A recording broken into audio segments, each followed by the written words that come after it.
A continuación, la crisis económica.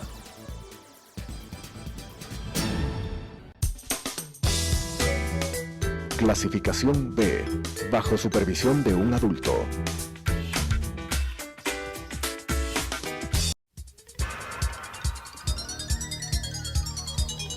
Las opiniones vertidas en este espacio por la producción y dirección del programa son de exclusiva responsabilidad de sus autores y de quienes intervienen en ellos.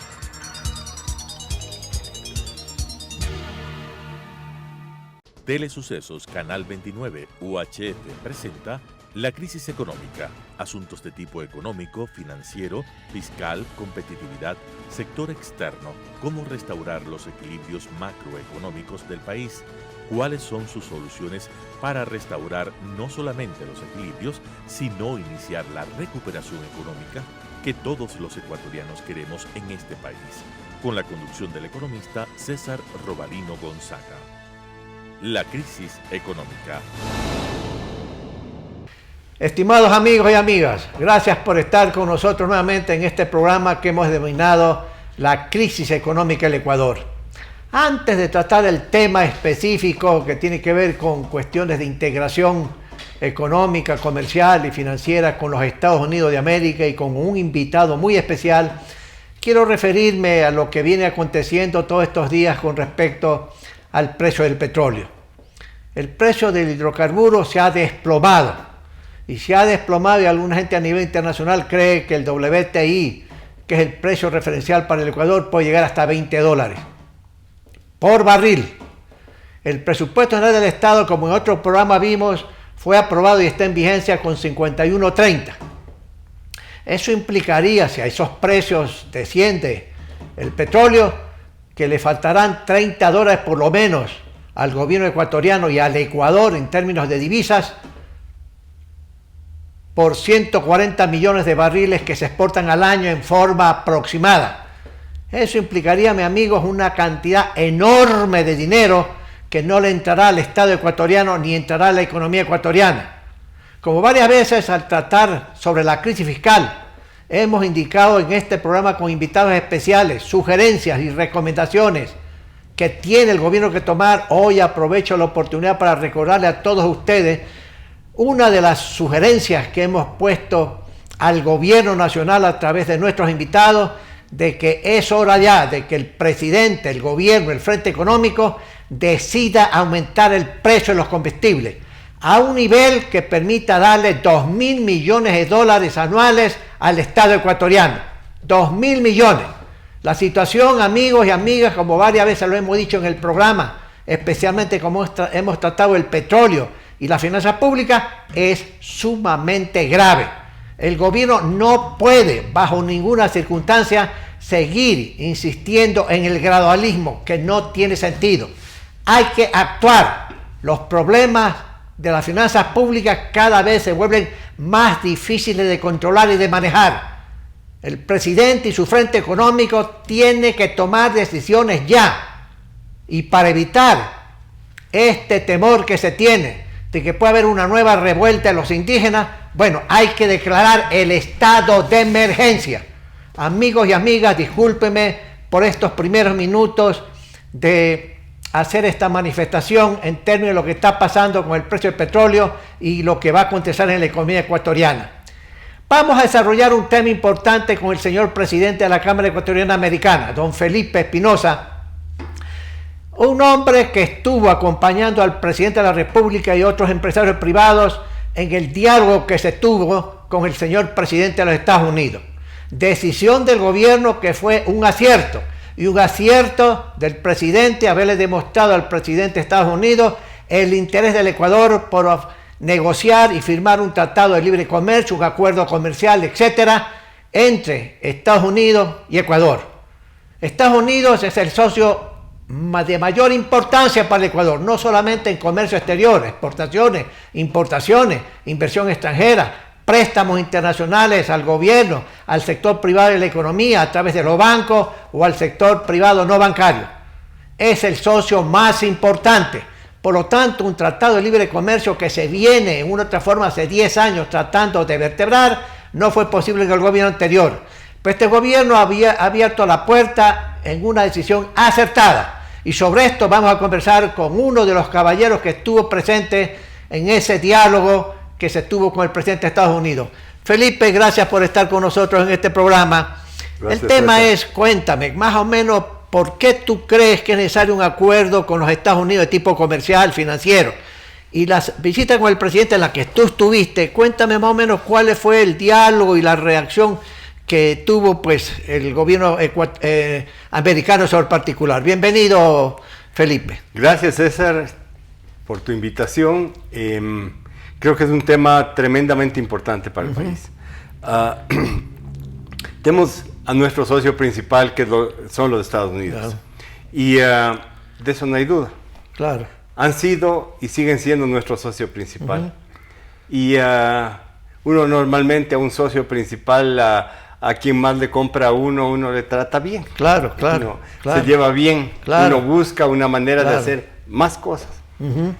Y estuvimos frente a 10 años en los cuales le dijimos, no me importas, no te necesito, no quiero tu inversión y voy a buscar quien me compre. Claro. O sea, temas absurdos porque, o sea, busca de otro, está muy bien, busca de otros mercados, pero tienes que seguir vendiendo. Pero no te alejes del socio más importante. Sí, pues aprovecha. Claro. Hasta por convicción, hasta por patriotismo, deberías decir, oye, yo voy a aprovechar y le voy a vender más a este señor. Claro. Porque tiene plata, porque voy a aprovechar. Claro. Entonces, bueno, posiciones absurdas como esa hubo muchas y lamentablemente estuvimos en esas. Este gobierno tomó una posición diferente. Y eso fue bien interesante. Desde el principio dijo, yo quiero abrir mi comercio y yo quiero abrir mi comercio con los Estados Unidos, mi principal socio comercial. Eso fue evolucionando porque la relación con Estados Unidos fue mejorando y fue mejorando importantemente en varios frentes, en temas de cooperación, en temas de seguridad, en temas de comercio inclusive. Y tuvimos ya un embajador en Estados Unidos que ya pudo ir a golpear puertas y empezó a abrir puertas. Claro. Un tema muy importante, un trabajo y una labor de hormiga, ¿no? De ir a golpear cada una de las puertas y reconstruir una relación que estaba realmente mal, muy mal. O sea, tan mal que en un cierto momento llegamos a expulsar a un embajador. Claro. O sea, entonces reconstruir desde ahí no ha sido fácil. No ha sido fácil, pero lo pudimos hacer. Y esto concluyó con una nueva embajadora, con un montón de contactos en Washington, que logró que el presidente pueda tener una reunión con el mismo presidente Trump. Importantísimo. Importantísimo, claro, porque las declaraciones de esa reunión son, vamos hacia adelante, queremos comercializar con el Ecuador y queremos, ojalá, un acuerdo comercial con ese país. Esas son cosas muy que deberían alegrarnos a todos. O sea, el que ellos digan que quieren comprarnos más es importantísimo.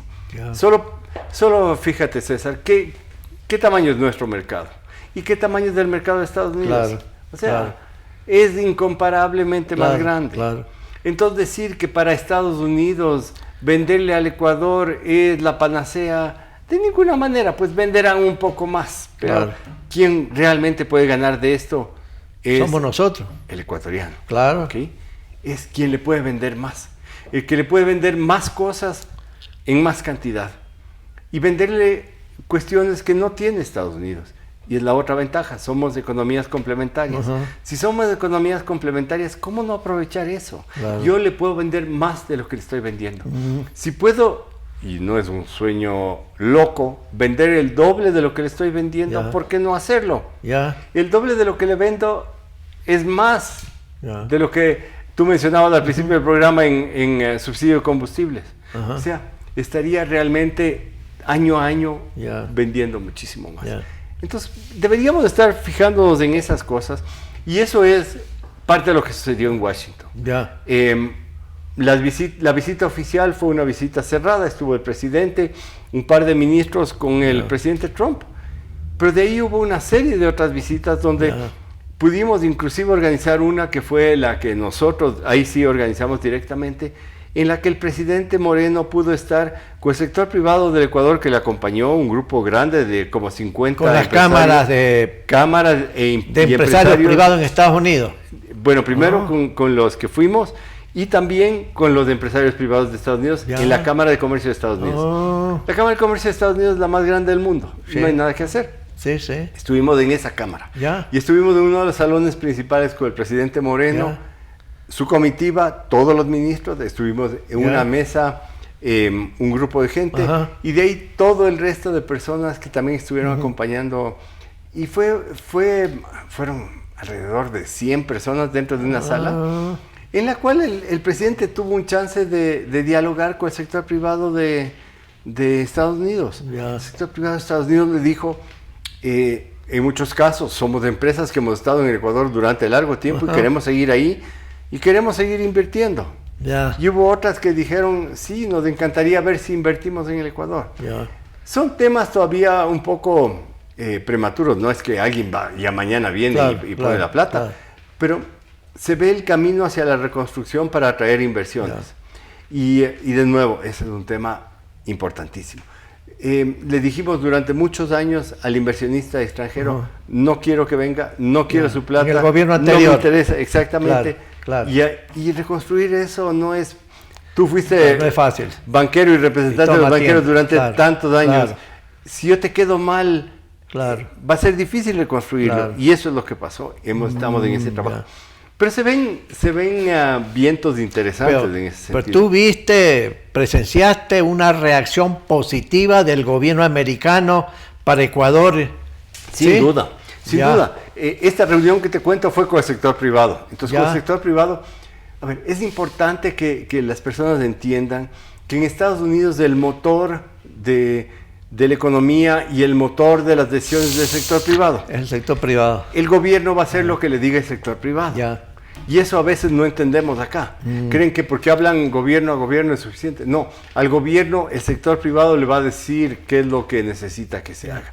Y por eso es lo importante crear un vínculo del presidente del Ecuador con el sector privado de Estados Unidos, un vínculo directo. Después de esa reunión hubo otra en el Atlantic Council, que es un think tank en Washington. Y de nuevo fue súper buena porque estuvo mucha gente.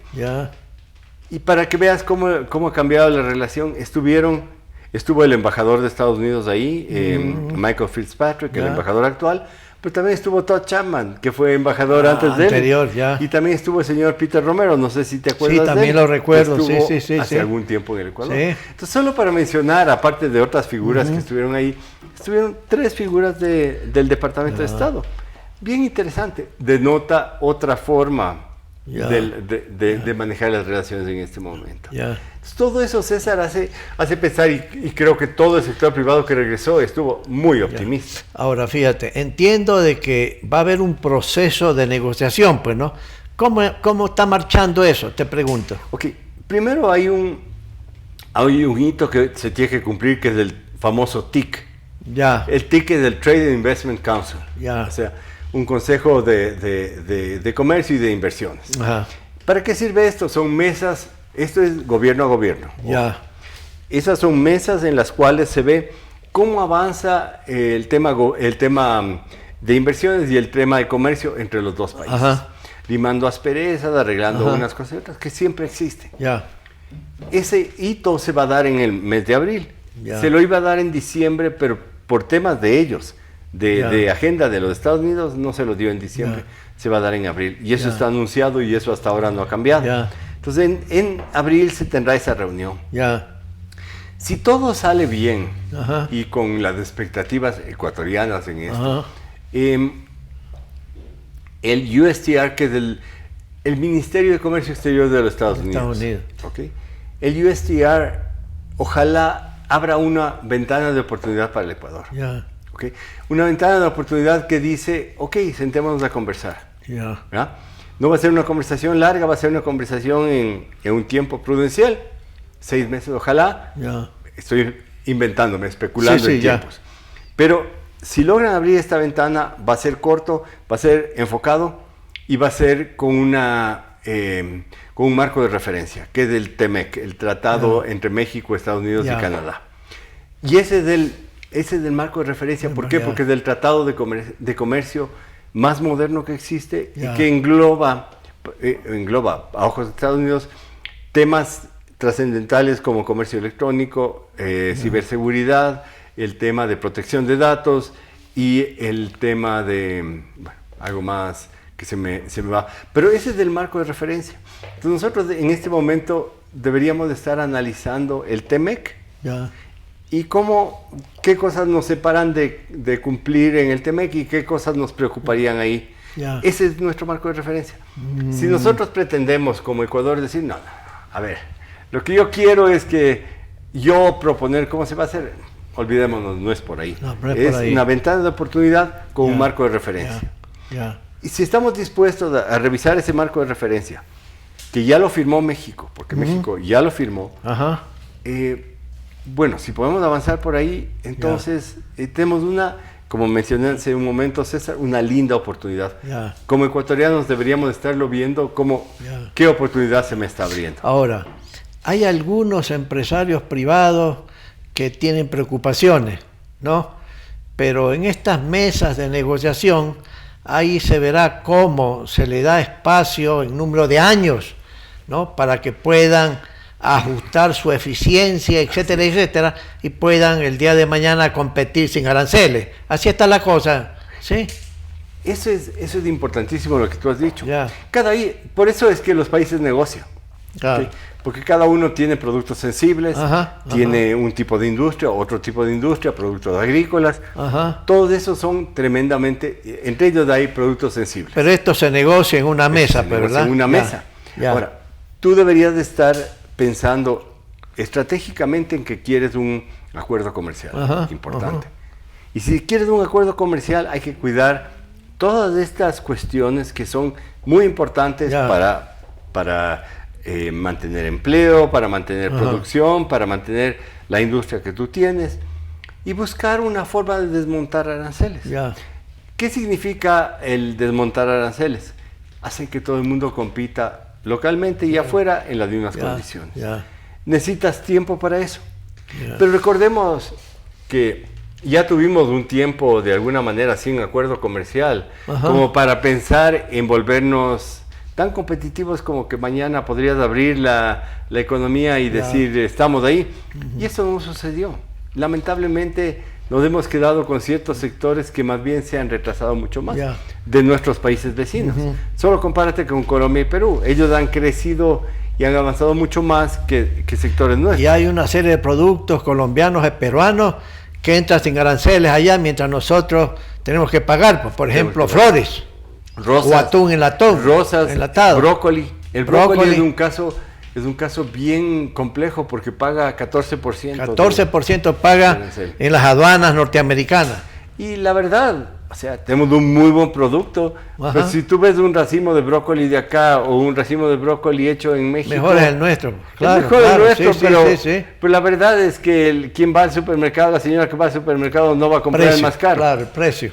Entonces, el tema de competencia, o pongamos igual, si Colombia exporta brócoli, va a exportar con un 14% de ventaja a De Estados acuerdo, Unidos. sobre nosotros. Es Claro, cualquier claro, cantidad. claro, claro. O sea, un 14% es una diferencia muy grande. Claro, ahora Felipe, el acuerdo será no solamente pues, para hacer desgravación de aranceles en bienes, sino también va a haber pues temas de inversiones, por ejemplo, ¿verdad? Que tanto necesita Ecuador, pues, ¿verdad? Hay dos temas, César, ahí Ya. Que son importantes. El uno, Ajá. tenemos que pensar que ahora los tratados de comercio son de bienes y de servicios. Ya, Y el tema de servicios puede ser inclusive más grande que los bienes mismos. ya, Hay países en el mundo que son solo servicios. Ya, Singapur es un claro, ejemplo. claro, Singapur no tiene agricultura y no tiene un metro cuadrado sembrado. Singapur es puros servicios. ya, Y sin embargo es un país que tiene una Ajá, prosperidad envidiable. claro. Entonces tenemos que pensar el capítulo de servicios. O sea, ¿qué cosas puede proveer ahí el Ecuador? Ya. Ya se están haciendo ciertas exportaciones. Tú sabes de software, por ejemplo, Ajá. software bancario. Ajá. Hay exportaciones hacia afuera. Y hay otro tipo de servicios que deberíamos de estar enfocándonos. Ya. Entonces, cuando se hable de ese tratado comercial, Ajá. ese tipo de cosas deberían entrar en la discusión como un tema esencial. Ya. Bienes y servicios, no solo bienes. Ya. En inversiones, tú lo has mencionado, si tienes una relación comercial mejor a largo plazo, ¿qué vas a hacer? Vas a invertir. Solo pongámonos a pensar los mismos inversionistas ecuatorianos. Si tenemos que estar dependiendo de un SGP que se renueva cada 2 o 3 años en Estados Unidos y que es unilateral de Estados Unidos, que si es que Estados Unidos decide mañana terminar el programa, no existe más. Si tú fueras un inversionista y quieres sembrar algo y quieres irte al agro, esa siembra nunca puede ser para 2 años, pues. Es la siembra a largo plazo. Entonces tu inversión, pensando en que capaz que tienes, capaz que no tienes la preferencia arancelaria, es tremenda. Inclusive para inversiones de gente ecuatoriana van a ser temas muy buenos. No se diga para inversiones extranjeras, donde el tema confianza es tremendamente importante. Sí. Ahora, aparte de inversiones, aparte de lo que tiene que ver con bienes y servicios, ¿qué más hay en ese tratado que tiene que ser conversado con las autoridades americanas? Bueno, yo no he estudiado las otras partes mucho porque no me competen. Yo he estado viendo la parte de comercio mucho de más, comercio de apertura exterior, y de inversiones, que es la que directamente nos incumbe. Pero si tú tienes un tratado comercial, tú deberías tener las reglas del juego en muchísimas cosas ya estipuladas, firmadas por las dos partes. Y eso debería darte una tranquilidad de lado y lado. Ahora, un punto. En el gobierno anterior, fíjate, se eliminaron los tratados bilaterales de inversión, que era un mecanismo extraordinariamente positivo, porque eso lo veían los empresarios privados internacionales con buenos ojos, porque aquí la justicia en el Ecuador, pues, el gobierno anterior por lo menos daba orden al juez y el juez dictaba una sentencia contra el empresario privado internacional. Ahora, ese tema, por ejemplo, ¿cómo se va a resolver entre Ecuador y Estados Unidos? A ver, el tema de los TBIs es un tema bien complejo. Es un tema que está en este momento en la Corte Constitucional del Ecuador, revisando todo el esquema constitucional, arbitraje y pronunciamiento.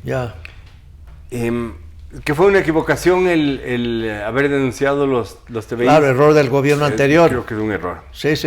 Tú no haces esa cosa además del día que te estás yendo, o sea, para dejarle al otro regada la cosa. Sí.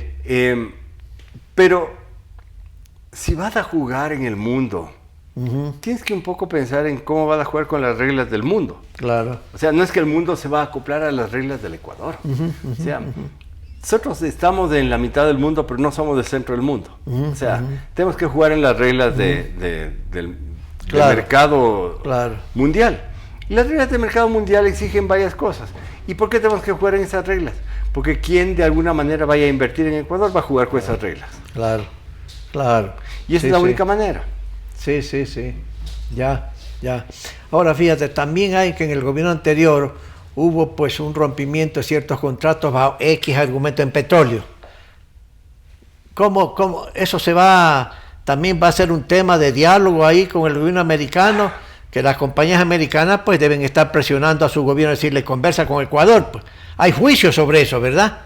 Yo pienso y le he escuchado al gobierno repetir muchas veces que el gobierno va a respetar los dictámenes y arbitrajes que se den en el exterior. Es decir, exterior. Si hubiera algo que salga, un fallo que salga contra el gobierno ecuatoriano lo va a respetar.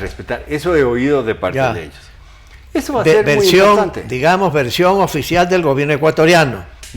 Inclusive desde el tiempo de Rafael Correa. Acuérdate que a la OXI se le pagó. Sí, o sea, hubo uno, sí. Y realmente ese fue el tratado, ese fue el contrato que desmanteló la negociación entre los dos países. Entonces, ¿qué le interesa al sector privado de Estados Unidos? Que se respeten sus derechos. Claro. ¿Ya? Entonces, si va a tener convencimiento de que sus derechos están bien manejados y se van a respetar, la inversión va a seguir adelante. Si no, no va a ser. De acuerdo. ¿Qué pasa si mi inversión no es respetada y yo tengo algo contra un X país. Le voy a decir a mi gobierno, oiga, yo tengo este problema. De acuerdo.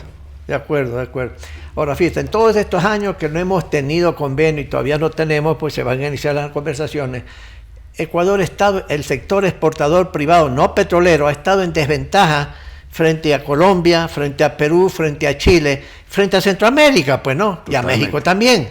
¿verdad? Totalmente. Porque hemos tenido que competir en forma desventajosa. Entiendo que, por ejemplo, en lo que es rosas con Colombia, Ecuador tiene que pagar 8%, una cosa así, 6.8, ¿verdad?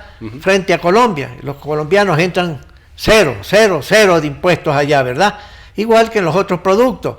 Entonces, el empresario privado ecuatoriano en el sector exportador ha estado haciendo un esfuerzo enorme frente a esa desventaja de competir exitosamente en ese mercado, ¿verdad? Así es. Y con esto que se viene, los exportadores estarán en una posición mucho mejor para, como tú dices, vender mucho más y conquistar más mercado en Norteamérica, pues, ¿verdad? Sin ¿Sí? duda. ¿Ya? Yo creo que ahí hay varios temas. Los Ya. que ya están exportando deberían estar contentos de que vaya Claro.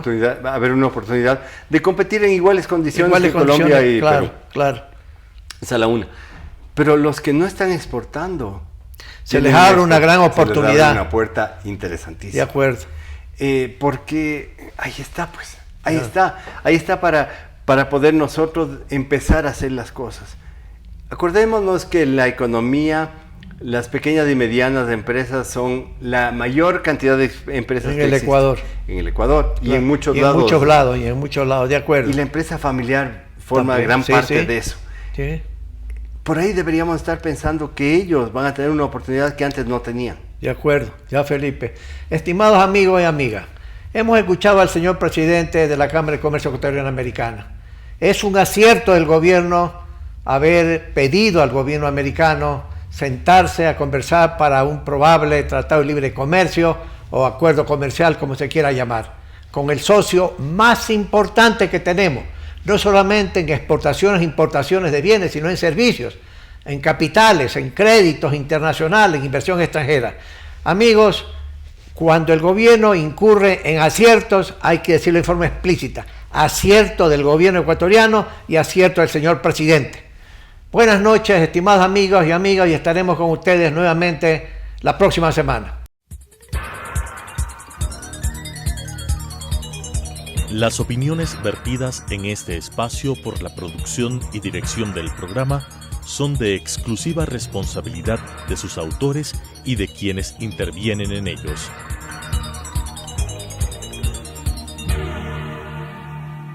Telesucesos Canal 29 UHF presentó La crisis económica, asuntos de tipo económico, financiero, fiscal, competitividad, sector externo, cómo restaurar los equilibrios macroeconómicos del país, cuáles son sus soluciones para restaurar no solamente los equilibrios, sino iniciar la recuperación económica que todos los ecuatorianos queremos en este país, con la conducción del economista César Robalino Gonzaga. La crisis económica.